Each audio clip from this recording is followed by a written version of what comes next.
I failed Counseling 101. You did? I sure did. What, I did, didn't I? How do you fail Counseling 101? How do you fail Counseling 101, Phil Herndon? Well, there are 8 feelings, Steve. Yeah. And she knew 2 of them. All right. And I only like one of them. And she likes one of them. That doesn't surprise me a bit. That's an F. Feelings, emotions. We live up here in Happy Land. That's not what I said. I choose joy. Is what I said. Yeah.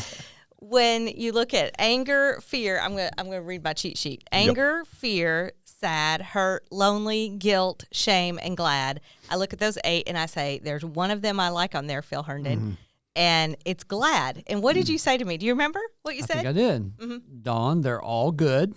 They all go to good places, and your face looked just like that when I said that. And I said, gladness is an outcome of doing the others well, doing them thoroughly. Whoa. That feels like a disconnect. Yeah, true story, though. I'm trying to get in touch with my emotions right now, see so that. that feels very troubling. No placate. No. No? This is Come real. on. This Well, is that- real. sure. I know, but it doesn't seem intuitive. Okay. That if I do anger well, if I do hurt well, if I do sad well, I'm going to be glad. That's fair. That's fair. So there's the disconnect for me. So like unpack that a little bit more if you would. Okay. So we tend to look at gladness as a reward or a goal. Like, I want to be glad. Yeah. I don't want to be mad. I don't want to be alone, all that stuff, right? Conventional wisdom. And so what happened, these feelings are given to us, maybe shocking to hear, they're given to us by God. God actually gives us those. Wait, he gives me guilt and shame? He does. Because every one of these are designed to lead me to him. And so when am I most aware of my need of him and of other people? It's when I'm having those. And so one metaphor I like to use is gladness is like an athlete, for instance. No athlete wants to leave a basketball court with a dry uniform or a football field with a clean uniform. That means you haven't been in the game. Yeah. So gladness is your dirty uniform or your sweaty uniform. It's like, man, I've been in the game. I've been in life, been having these feelings. I've been all in relationship, and I'm willing to risk vulnerability to see what God does with them. I have a love-hate relationship when he makes sense. Right? Yeah. I know. I really do. Because if you think about anger, and I know we've talked about anger because if you have anger about something, it's because you're passionate about it. And yet, on the face of anger, it doesn't seem like that could be really productive. That's right. So remind me, because I always block out the first 7, and I want to go straight to glad. You know, I've noticed that. Have you now? Over and over. You've and only over. known me, Yeah. what, 4 years? 4 5, years. no, longer. It's been like Has it? 5 and a Wow. half. Okay. Yes. Over 5.5 years, you have run through the others. Skip, She's skip, been skip, failing skip. Counseling Yeah, 101, she's having apparently. F's Skip. for days. Right, yeah. Definitely skip. Big skip. Yes. Glad I'm there. But anger, if we look at that, and it comes up in all of our lives, how do we reconcile that into a good thing? Anger, we get angry about things that matter to us. Like, you think about the life of Jesus. B.B. Warfield wrote a great book. It's a classic called The Emotional Life of Our Lord. He talks about Jesus being angry is something we don't normally think about up front. But things matter to Jesus, things being people. And so his anger, like at the temple, the most famous anger episode in history. Right. He overturns the tables, throws people out. He was angry about people being blocked to get to God. It mattered to him. People matter to him. And so whether it's a sports team or whatever it is, we feel anger about things happening that we care about that we wish were different. And so I need anger. We used to, this list here is Friel and Friel, and a kind of a classic book. All grad students in counseling will know that book. And Chip Dodd, my friend, mentor, wrote a book called Voice of the Heart that highlights those words. And so, but in common vernacular, we think about anger being don't be angry. But in detail, in reality, I need my anger so I have energy towards something that matters. Like anger and matter, we say a lot that anger lets me know that I care and what I care about. So I've often heard that anger is a secondary emotion. And so if I'm hearing you correctly, I'm angry because something triggered in me. I care about something. It didn't go the way I wanted. I'm hurt by something. And so anger is then manifesting as a result of that. That's right. And often we'll talk about a cry out, like people that are crying out for justice. They're angry that it's unjust, for instance. And so, yes, it's like I've got all kinds of things I want. I may have all these other feelings too, but anger is that thing underneath that generates the energy for it. And we can think about things we get angry about, like I didn't get my favorite meal when we all went out to eat. I wanted to go somewhere else, but the whole group wanted to go, and it made me angry. So I have to deal with that and get over it. But if it's something more important, more deep to me, and I can't seem to get over it, what do I do with that? Well, what's an important question is what happens if I don't do that? It would be this thing called depression. If anger is about caring, then if I don't allow myself to care to be angry, I will depress caring, which is depression. And so if I don't get my way, what I need to do, you talk about a secondary emotion, Steve, anger so often opens up the gateway to lament or sadness or grief. Like sometimes I'm angry, it doesn't go my way, or my team loses, or we don't go where I want to go, or something happens, I don't like the way it happens. That opens the doorway to me to grieve, ultimately my powerlessness perhaps on things being the way they are.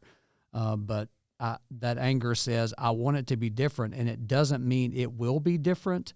And that's where the gift of anger called passion comes in. Like, it's painful to care, because what if I don't get what I'm after? What if it doesn't turn out my way? That will hurt. I won't like that. And anger says, well, I'm going for it anyway. And if you don't get it, I mean, because, like we live in an angry world right now. Really angry world. People are not getting over it. They're not. Right. The humility level is really low because we can't die to self to give to somebody else. And that just makes us angry when we don't get our way. And so I'm hearing what you're saying, and I'm thinking, okay, but how, when I'm angry and it's not going my way and the next thing doesn't go my way, and like, what do we need to do? There's got to be some self-awareness there. Yes. And that's part, and we're called, we say phrases like deny and die to self. Jesus says, deny yourself, take up a cross daily, follow me. And so that's where those biblical concepts about obedience and dealing with pain and knowing that things aren't going to go our way. John 16:33, in this world, you will have tribulation. It is going to be rough. Therefore, get really good at dealing with these feelings, and because most things will not go our way. Western civilization, we're great at thinking about things like where we go to eat or whatever, and most of the rest of the world don't get the luxury of worrying about that. Yeah. Right. And so some of the things that don't go our way, biblically speaking, that doesn't mean it's not a big deal. Things are a big deal, but biblically speaking, a lot of the things that don't go our way is when we get uncomfortable or inconvenienced, more so than things not going our way. Feels like you're accusing me of being selfish right there. That's what I just heard right now. Now, I also think of Scripture and anger there, and it's not just the imagery of Jesus flipping the tables and driving out the money changers, but when Scripture also talks about anger, it's in your anger, do not sin. Yes. So there's an assumption there that we will be angry, but do not sin. Yeah. And so if I want to do that second part well, what do I do with that anger? How do I feel it and not sin? Yes. And that's where this idea around risk comes in. Being angry in a healthy way is risky, because I may get angry about something. It may continue, like Dawn said, it may continue not go my way. And so I've got to be very sure that what I am after, A, is what God says I need to be after, and B, when it doesn't go my way, what is going on? What does it remind me of now? And what does it remind me of in my story? So often, explosive anger, there are two words in Greek for anger. One is the word orge. It means ongoing, to have a disposition around that. The other is thumos, where we get our idea of thermal. That means an overflow. And what Paul is talking about in Ephesians is, hey, in your anger, as you are experiencing anger about something not going the way you want it to go, whether it's a just cause or not necessarily a just cause, when that happens, you make sure you're not punishing people, isolating people, ostracizing people, or kind of we call it going off on people and punishing them for you having to deal with the feelings of it not going your way. Not going my way. And I'm then thinking about in a relationship, if it's an abusive situation, one of the spouses is abusing the children or abusing the other spouse. Is that anger because you're passionate about something? Yes, and that's where the other part of anger also creates movement. In that situation, hopefully anger would move that person that's the victim of that out of harm's way. It can look a lot of different ways, but ultimately, like, anger is what is that person that finally stands up in an abusive relationship, whatever the nature of that is, and finally said, that's enough. Like, when someone says that's enough, that's an anger statement. Like, I care about this, and I'm going to have movement and clarity around this. And so that's where that situation, Don, when someone's being mistreated, I feel angry about that. I will move into it with clarity to do something about it. You know, one of the things that may sometimes cause us not to do anything about it is fear, which I know is one of the other emotions we're going to talk about here. We don't take that step of allowing anger to drive us to that positive outcome because we're scared of the negative outcome. Yeah. Or your abuse situation, I'm scared that if I begin to take proactive steps to get out of this environment and he finds out, it's going to be worse for me. Right. And so when fear is manifesting and raging and like I'm legitimately scared, how do we get to glad from there? I mean, Yeah. that feels like a big disconnect. Skip them all, get to glide. Yeah. That's how you do it. Played right into her hands, Steve. See? Thanks. That's very intuitive, by the way, Mr. Hiller, to move from anger to fear, because very often people confuse anger and rage. You said the word rage. What some people say, you have an anger problem. They're really talking about a rage problem, and rage and anger are not together. Fear and rage are together, because people that are raging, that are going, pushing people literally or emotionally, yelling, biting, sarcasm, not like bantering sarcasm and having fun, but like biting. For those people are raging, because what rage says is, I am terrified of being exposed as insecure or weak or needy or whatever, so get away from me. So I may yell at you and turn things over or scream or sarcasm or whatever. So you're saying something very intuitive. Like, so often when that overflowing malice or wrath comes out, that is a response of terror because I'm afraid of something. Moms used to say, the bully on the playground, you come home, well, he's just insecure. Well, she got that one right. Yeah. That's actually what's happening. The bully is scared, probably getting beat to pieces at home, and he's on the playground going, that's not happening to me here. He's raging at the other kids, for instance. That's heartbreaking. When you think in fear, I mean, Scripture tells us perfect love casts out fear. So we know we can trust the Lord with our fear. We're to cast our anxiety on Him. And that, to me, anxiety and fear sometimes will go hand in hand. Sometimes they'll feel, I know I'm casting that fear. I'm giving that fear. Okay, Lord, take the fear. Like, I know you're powerful, and I know you are the God of the universe, creator of all things. I know that the winds and the waves obey you. Why am I still so afraid? We have an enemy. Just remember that. And the enemy loves to take healthy things and twist them. And he doesn't really have to twist them very far. The dial twisting from fear to rage is not very far, and from fear to anxiety is not very far. And so we will often, like that thing you said about perfect love cast out fear, that's in 1 John, and that's talking about judgment. And so it's like when, John's clear, there's a judgment coming, but that's where this other word that undergirds all of those, and the word's love. And John is telling little children, God loves you, you're his children, you're safe and sound with him. Even when judgment comes, his perfect love is going to cast out any fear you have. It's a beautiful verse that describes it. And so healthy fear just says, hey, look out, I could be in danger. It's really the beginning of discernment. And the psalmist says the beginning of wisdom is fear of the Lord. And so all these biblical concepts that circle around fear are saying to us, you live in a dangerous place. So it's wise to have the emotion of fear. So go ahead and admit your fear, ask for your need for refuge and help and safety, and then allow that to be a discernment piece. I just flew out to Dallas and back in a day last Friday, and I'm really glad the pilot had healthy fear and checked the plane before we took off. Yeah. I don't want him to be fearless. Yeah. Right. And so healthy fear just says, man, I need to check things out to make sure I'm okay here. Where it gets unhealthy is where the rage and the terror and then the anxiety comes in that you're talking about, Dawn. So if you walk into a room, because I think I've done this, but and not really known that I've done this until somebody pointed out. But you walk into a room and you start assessing where you are, who's in there, their reactions. You're watching their face, and it's because of fear. Like, are these folks going to accept me? Are these folks going to be kind to me? Am I okay? You said we're checking to see if we're okay. We might be in danger. And there's something in some of us that want to always know. We're always reading the room. Are we okay? Is that healthy fear? That's a little thing we call hypervigilance. So I'm pretty good at it. pretty good at it. Pretty good. I didn't flunk that one. You did not. A+. Look at her. Pretty proud right now. She's very proud. Well, I flunked the whole thing, so at least I got one thing right.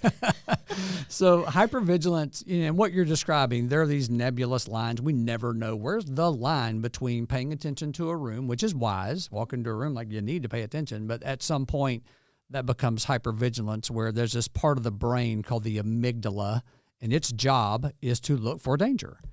And so if we have a history of unresolved trauma and it never gets resolved, it stays up there in that part of our brain that holds trauma. And so we walk into a room, we're on high alert all the time.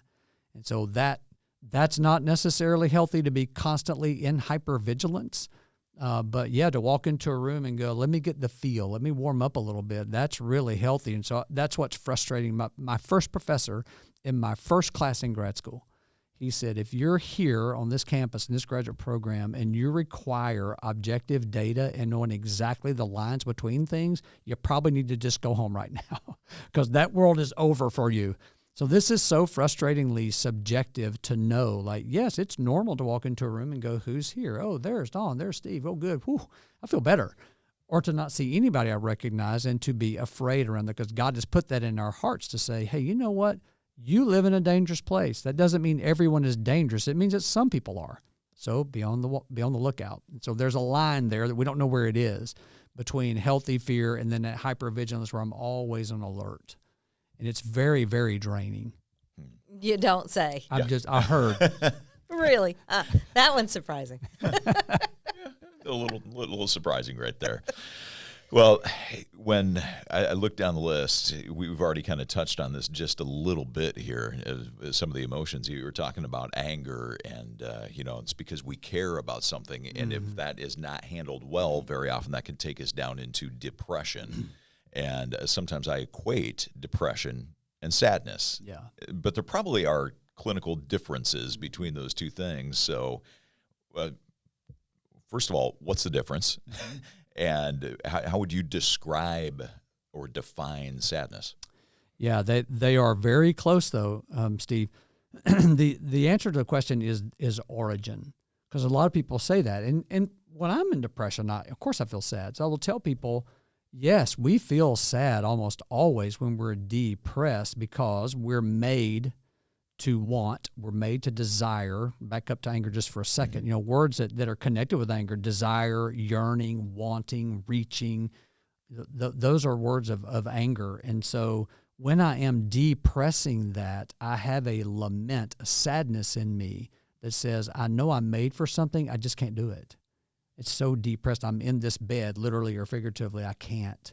So there's a sadness that comes with depression, but it doesn't come from anger. Depression doesn't come from sadness. And so sadness is a recognition that things matter. There's a fascinating part about sadness in the writer of Ecclesiastes.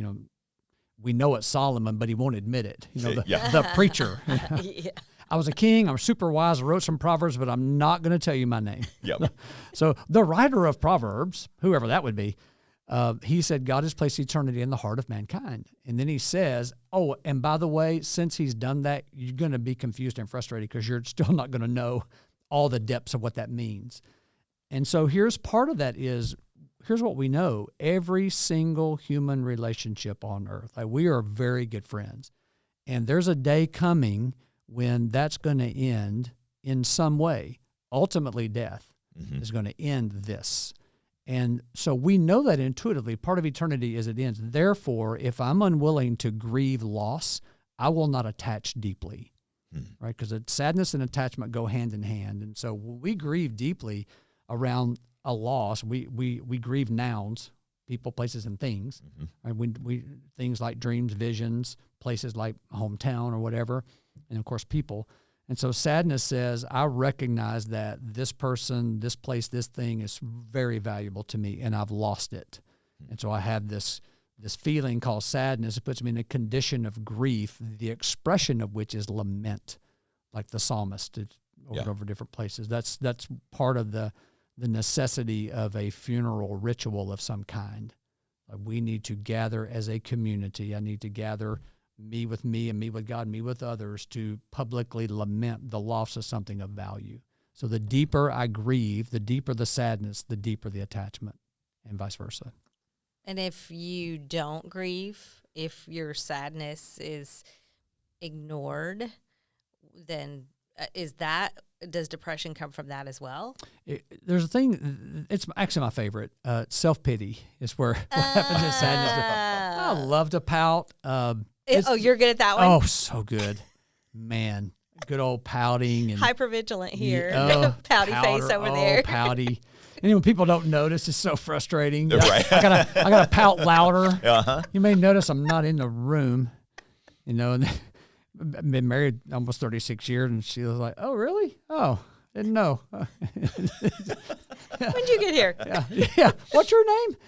So anyway, so the self-pity is like, I'm going to make sure if people come to me in my sadness, in self-pity, I'm going to go, no, you take my sadness. I'm not going to be sad and admit loss. You take it. So self-pity is you make me okay.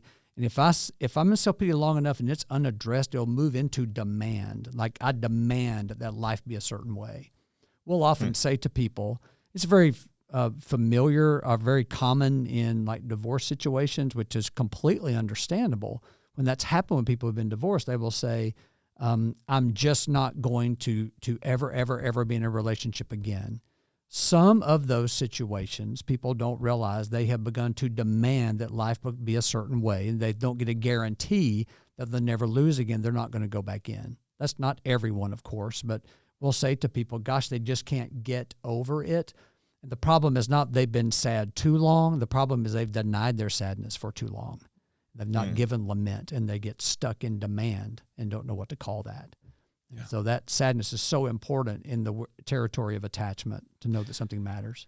You know, one of the things that I don't think we hear a ton about in our churches today is this idea of lament and to actually do that. Yet it's such a biblical concept, and we may know that, okay, that's probably a good thing. In fact, there's even a book in the Bible that deals with that, Lamentations, right? Literally. But I don't think we lament very well, generally speaking. And so if we do feel these emotions running in us and we know that we need to give them voice in some way, but we're not really sure, like, what does it look like to lament well? What does that mean? How would that be expressed?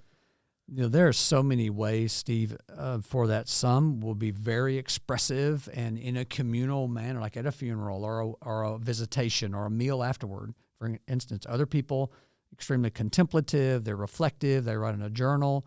The idea around lament is to have an outward expression of the loss. So lament can be standing at a burial plot. It can be loud expressions of crying. It can be all kinds of things. But the issue around that is, someone who's extremely introverted, that God has wired them that way, they're probably going to do most of that in a journal over a cup of coffee with a friend. And other people who are not as much, they get energy from people being around, they're going to need to really express that to a lot of people. So that's such a customized, I was a pastor, we had a fairly good size population of senior adults. Statistically speaking, I did a lot of funerals. Yeah. And I noticed that very early on, that people's wiring had so much to do, but the issue was, how are you expressing your sadness to someone? Are you doing that? And there are all different flavors out there of how that happens, but lament, David's a prime example of that. Sometimes he's really lamenting. You can just almost hear his voice raised, and other times he's just almost whispering. Different expressions. I just have so many things, like cataloging the different big events in life where the sadness is all part of that. wow. Yeah, it just makes you really think about how you entered into that, or did you? Yes. And if you're still carrying some of that stuff, and if you are, the steps that will help us come out of Yes. that, because it changes. What you're telling me is anger will change into depression, fear can change into Rage and anxiety. range and anxiety, and sadness, if we don't deal with that. But sometimes it all comes from being hurt. Mm-hmm. Oftentimes the hurt could come, like you said, we live in a broken world. That's right. That's a given. The hurt can come out of the blue. We didn't expect this coming. Mm-hmm. Or it could be something that somebody premeditated. They calculated it and they were going to hurt you.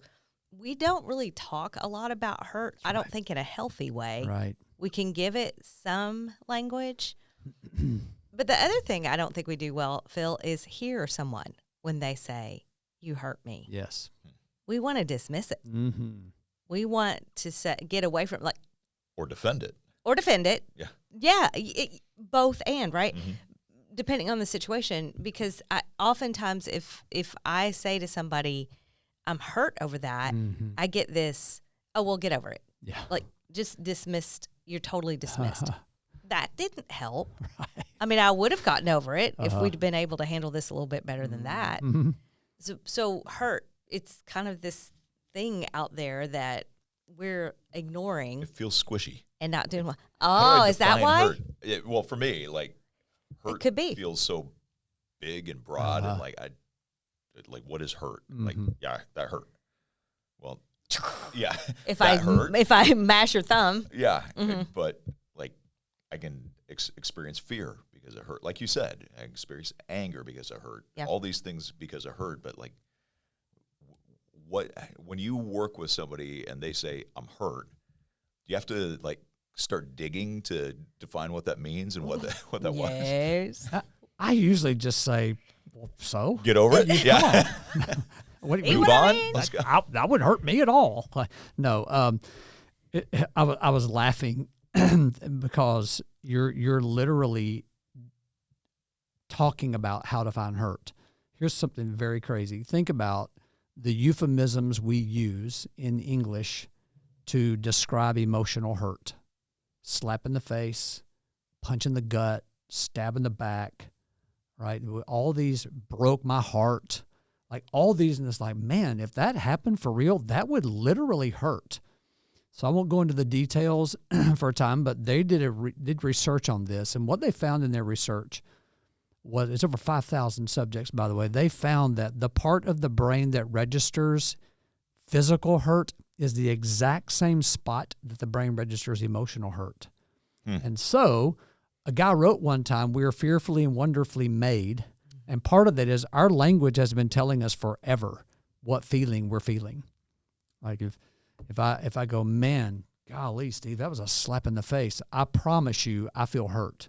Yeah. Like our language is telling us it, because the brain doesn't know the difference. So if your best friend betrays you and you go, "Oh," stab in the back, your brain goes, "Yeah, I don't know if that literally they put a knife in you, or, they'll say that they put a Right. knife in me," right? And so hurt just says when I can know I feel hurt. And I will say to people sometimes, like professionally, I'll just go, "How would you describe that?" And they will always say, "Well, it was like a punch in the gut. It was like and it's like, okay." And so Jesus, that word that I mentioned a while ago, John 16:33, "In this world you will have tribulation."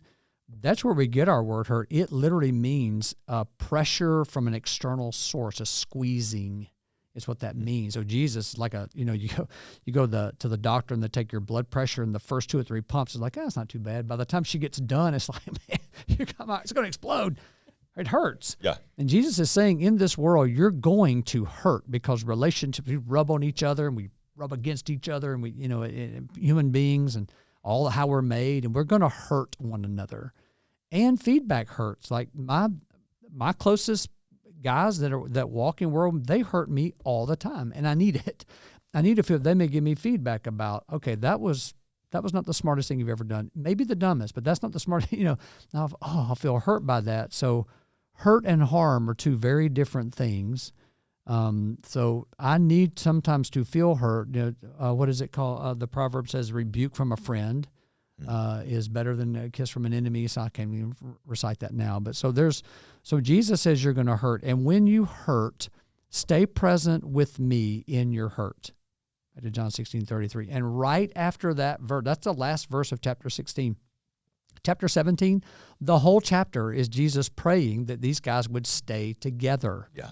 So it's not a far leap to say, when I'm hurt, I will tell me. Think about when you've been betrayed. We do this as if we're protecting our organs, as if somebody has stabbed us. And so in some ways, that's the easiest one to discern because that simple question, people will go, well, it's like you stabbed me in the back. And so hurt just says, I've been wounded relationally. I have a wound here. And so that opens up how to do what you're talking about, Dawn, in a healthy way. When we're hurt, we need attention. We need to be attended to. Little kids, we've all had them, and they skin their knee. They run inside, and my son, he would scratch his knee, which he was constantly doing. He would run in and he would, Mama, put that stuff on there and blow, blow, blow, because it stung, Yep. But he knew he wanted attention, and it's intuitive.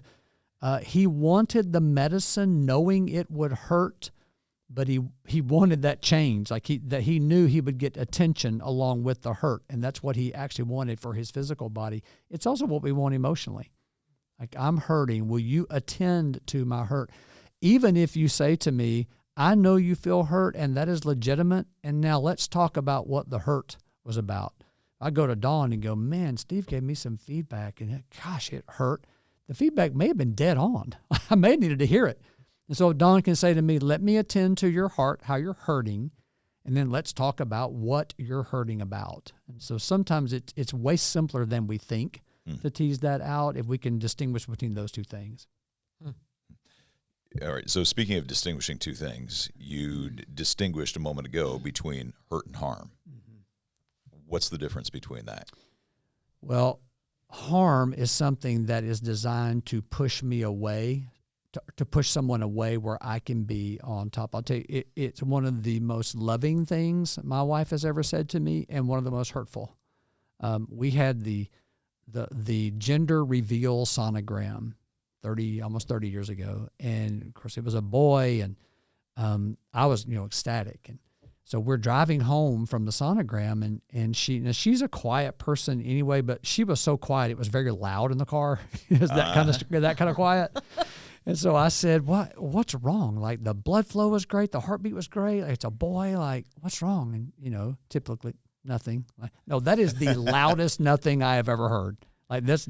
Yeah. She goes, well, I'll tell you. And so I loved, baseball growing up and played. And she said, I'm afraid when this boy is born, if he doesn't love baseball, if he doesn't play baseball, if he loves music or art or drama or singing or whatever, if he's not an athlete and doesn't love baseball, you'll reject him. Man, that hurt so bad. That was not harmful. Like, that was her fear. I'm going to be this boy's dad. I don't think I would have been that guy at the baseball field, but I for sure wasn't. Right. Based on that. But like it was a legitimate fear she had. Like, we're about to have a son, and I'm not accusing you of anything, but I want you to know this is a fear I have because of your love for that game. And, all the guys were like, hey, man, he's going to be born with a glove on his hand and all that stuff. Every time she would hear that, she's like, oh, but what if he's not? And so she told me that. So that was I felt hurt for sure, but she was not saying that to push me away. She was not saying that to get on top and to win. She was not saying that to be more powerful than me. She was actually being very vulnerable, because I could have railed at her, you're accusing me. What gives you the right to say that? You ought to know better than I would do that to our son and all this stuff. But she was really the one taking a risk. And so if I say something to someone that's going to cause them hurt, and I'm vulnerable, I'm like, I don't want to say this to them because they're going to be hurt, but I think they need to hear it, whether coming across or theology or whatever it might be, like she did with me. Like that, she was the one in the more vulnerable place than I was, what I could have done back to her. So hurting someone is, I'm telling you something, or I've done something to cause harm. And so that means I need to give attention to that injury when I've caused it. But all hurts are not necessarily harmful. That's insightful. All right. Right. Well, there is a lot more to all these feelings and 4 more. emotions. 4 more, and we don't have time to get to them right now. So we're going to have a part 2 of this podcast. And but before we go, want to connect you with Phil Herndon, Tin Man Ministries. Got to check them out. So many great resources there. So Phil Herndon at Tin Man Ministries, tinmanministries.org is the place to go to check that out. We'll make sure that ends up in the show notes as well. But Phil, thanks for coming in. Thank you so much. Appreciate that. Love being with you. Love having you here as our +1. Hope that you will continue to be our +1 as well, and that you'll like and subscribe wherever you happen to get the podcast, whatever platform you happen to be listening or even viewing this on. Go ahead, like, subscribe, and even share that.